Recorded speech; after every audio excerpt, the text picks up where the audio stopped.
Alright, so the test performance, we're going to do what we always do. We're going to run an Antutu benchmark, we're going to try some games, and this time going to add a sensor test too, to see what sensors this phone supports. So yeah, let's start off with Antutu, of course. Alright, here we're going to run the test. I'll speed it up for you so you don't have to watch through the entire boring thing.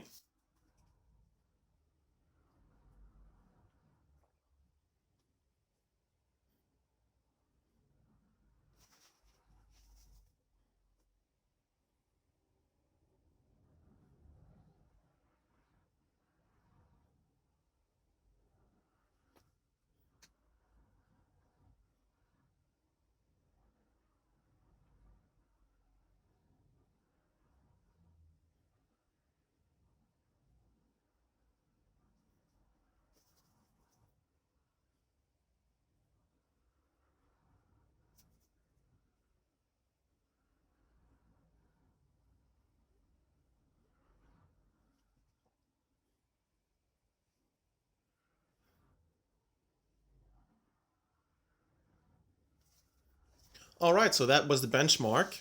We see that the trunk has gotten 24,215 points, which, isn't good by a long shot, but for a phone of this price range, it's not bad either. As you might have noticed, it had a lot of trouble keeping up the pace in the 3D test, only reaching as high as 4 frames per second at the first part of the test. Afterwards, when it zooms out, it goes up to 15 frames per second. But still, that's not a great 3D performance. But on other fronts, like 2D graphics, it did pretty well and kept a consistent 30 frames to sometimes 60 frames. So, yeah, it's not terrible, but it's not great either. But as the old saying goes, benchmarks aren't everything.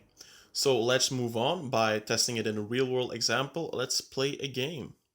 For this test, I've chosen Riptide GP2, which is a fun jet ski game, just a racing game.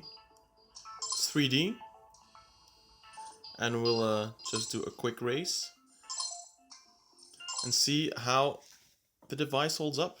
Let's just get the focus right for a minute. Alright.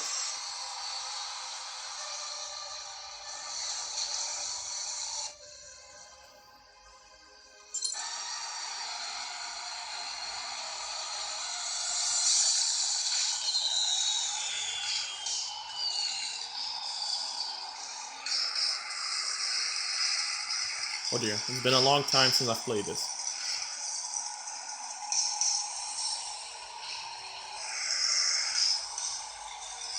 Whoops. So yeah, as you can hear right now too, the speaker isn't that great. It's got a pretty, how shall I say, metallic high pitched sound to it. There's zero bass coming out of it.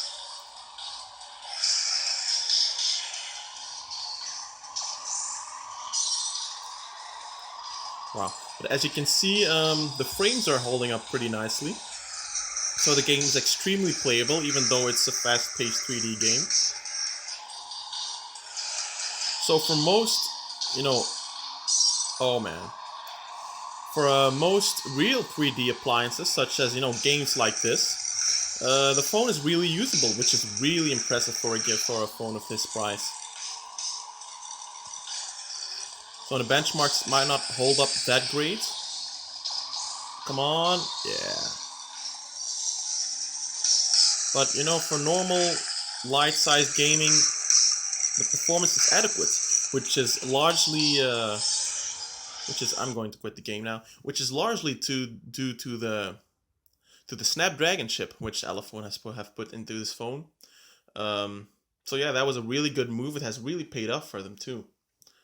So yeah, that's pretty much that for the gaming performance. We're just going to look at the sensors right now. We'll be using Android Sensor Box for this. So things that are not supported, we can tell right now, is an orientation sensor, a temperature sensor, gyroscope, magnetic sensor, and the pressure sensor. We'll start by testing the accelerometer, which it works, as you can see, which is pretty much present in every phone nowadays. Now the light sensor, we'll see no change detected yet. we'll hold it up to the light, and as you can see, lux are going up, going down again, going up. So that works too. Proximity sensor, let's see, no change detected yet. 0 centimeters, 5, so it's pretty much just an on-off switch. Doesn't really, sense how far it is. It just, is there something close or not? And, sound sensor, that's just a microphone. Oh, that crashes the app. So yeah, I don't know exactly what that means, since the, the sound recorder does work, as I've tested it before. Oh, that's a voice dialer. I'm doing the wrong things here. Here's the sound recorder. So let's see if the thing moves when I record myself. Yeah, that seems to work. So, it works. So yeah, that's all the testing that I wanted to do. So let's just move on with reviewing some of the media capabilities of this phone.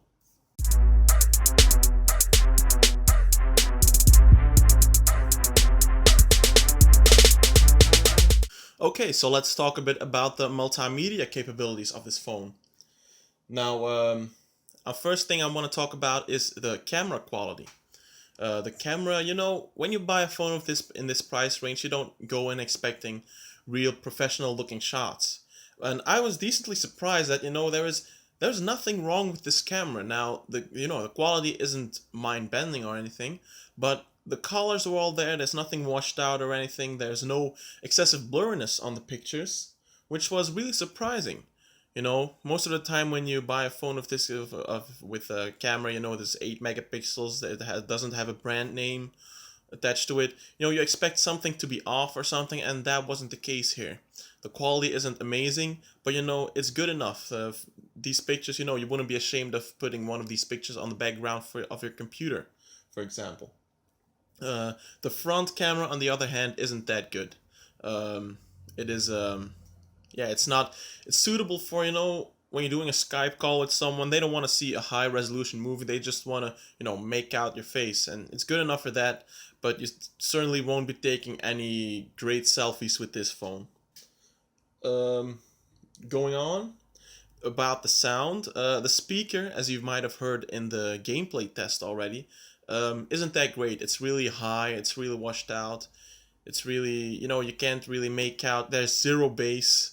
So yeah, it does its job, when your phone goes off and you can hear the ringtone. That's what I'm talking about. But it isn't a speaker to, play music to other people with. The headphones, on the other hand, the aux jack, the phone that comes out of there, the sound that comes out of there is surprisingly good. So I most of the time when you buy a phone of this price, you're expecting to, if you're into music, you expect to buy a separate MP3 player or something like that. But I don't think that will be necessary here because the sound is really well. It's really nice. The only problem I found with it is that some of the high tones, the higher notes, were kind of, you couldn't really make them out well. They were cut off pretty short. So yeah. Now, some other stuff I want to talk about that should be present in any phone, but still I've got to mention it because, if I don't, you don't know if it works or not. So, Wi-Fi, Bluetooth, LTE, that's 4G, that all works admirably. It all works really well, really consistently. I've also tested the GPS, but this being a Snapdragon phone, I had little doubt that it would work flawlessly. And it did, as you can see. I've probably showing a GPS test screen right now. So yeah. Now, I'm just going to do a conclusion with some scores because that's the cool thing to do these days. So, for design, this phone is getting an 8 out of 10 because, I just want to start off with saying that I'm rating all of these scores in regards to the price that you're paying for this phone. So, as of now, that is something of a $120, $110 maybe in some stores. I think it's something around that price. The design of this phone, I'm giving it an 8 out of 10 because, most phones this price range, that's pretty much the last part that they put work into is the design. And, it's nice enough. I've already said in the beginning that they've ripped off Meizu with this design, but, they could have ripped off worse. So yeah, I think that's pretty good. The software on this phone, I'm giving that a 7 out of 10 because, it's just standard It's just standard Android. It's just a stock Android experience. They didn't really add anything to that. They didn't really subtract anything, so it's not a bad ROM. It's not a great ROM either. That's why I get a 7 out of 10. The performance is getting an 8 out of 10. As we've seen in games, it performs really well, which is surprising for a phone in this price range. And the media gets an 8 out of 10 as well. So lots of 8s here.